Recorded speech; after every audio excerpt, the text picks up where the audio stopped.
சிறைத்துறையில் ஆடலி முறையை ஒழித்தது போலவே காவல்துறையிலும் ஒழிக்க வேண்டும்னு சொல்றாரு. அதை நான் அந்த நிகழ்ச்சியிலே சொல்லிடுறேன்.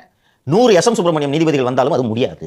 ஐபிஎஸ் அதிகாரிகள் வீட்டில் காவலர்கள் வேலை செய்வதை 100 எஸ்.எம். சுப்பிரமணியம்கள் அல்லது 100 நீதிபதிகள் வந்தாலும் முடியாது. இன்னைக்கு இது தொடர்பான வழக்கு வந்துச்சுன்னா காவல்துறை டிஜிபி ஒருவர் கூட அதிகாரிகள் வீட்டில் வேலை செய்யவில்லை என்று எழுத்துப்பூர்வமான அறிக்கை தாக்கல் செய்வார். ஆனால் அவங்களால் தடுக்க முடியாது. ஒரே ஒரு விஷயம், கடந்த முறை இது போன்ற வழக்கு நானும் ஃபெலிக்ஸும் விரிவாக இதை பற்றி பேசியிருக்கோம்.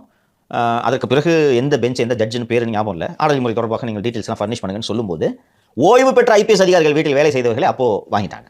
இது திரு சைலேந்திரபாபு அவர்கள் டிஜிபி இருக்கும்போதே நடந்து முடிந்து விட்டது.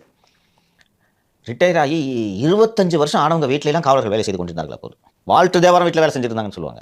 ஸோ ரிட்டையர்டு ஆஃபீஸர்ஸ் வீட்டில் வேலை செஞ்சிருந்த கான்செப்டில் அத்தனை பேரையும் அப்போது திரு சைலேந்திரபாபு இருக்கும்போது திருப்பி வாங்கிட்டாங்க. பட் சர்விங் ஆஃபீஸர்ஸ் வீட்டில் இன்னும் எண்ணிலடங்கா காவலர்கள் வேலை பார்த்து கொண்டு தான் இருக்கிறார்கள். சமைக்க ஒருத்தர், பிள்ளைங்க ஸ்கூலில் ஒருத்தர், துணிமணி பார்க்கறதுக்கு ஒருத்தர், வாகனம் ஓட்டுறதுக்கு ஒரு எப்படி 4-5 பேர். ஸோ இது ஐபிஎஸ் அதிகாரிகள் வீட்டில் இன்னமும் இருக்கிறது. அதான் நான் சொன்ன மாதிரி இது தடுக்க முடியாது. ஆனால் நீதிபதி அதில் குறிப்பிட்டார். அதை ஒழிச்சது மாதிரியே இதையும் ஒழிக்க வேண்டும்.